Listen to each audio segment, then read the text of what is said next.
یادم پاییز 2 سال پیش که ایتالیا زندگی میکردم ته چاه افسردگی بودم. حتی پاییز 1 سال پیشم که اومدم آمریکا بازم افسرده شدم. شاید باورت نشه حتی پاییز امسالم افسردگی اومد سراغم و یقم و چسبید.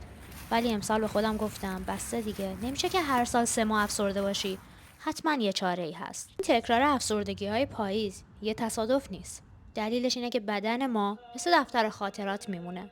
همه چیزو نگه میداره، حتی چیزایی که ما فکر میکنیم فراموش کردیم.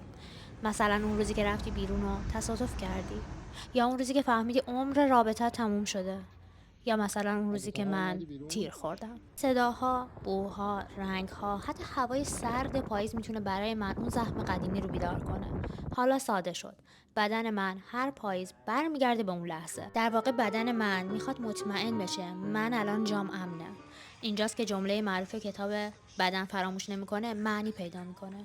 دردی که دیده نشه میمونه. نگران نباش. تراپی برای همین وقتاست. من امسال تصمیم گرفتم با پاییز آشتی کنم. به جای ترس و اضطراب و افسردگی باهاش روبرو بشم. به بدنم بگم میدونم چی یادته، ولی الان امنیم. این یه یادآوری بود برای من و تو که اگه توی یه تاریخ یا یه فصل خاصی یه حسی تکرار میشه، بدنمون داره با همون حرف میزنه. فقط باید یاد بگیری بهش گوش بدی، نه قضاوتش کنی.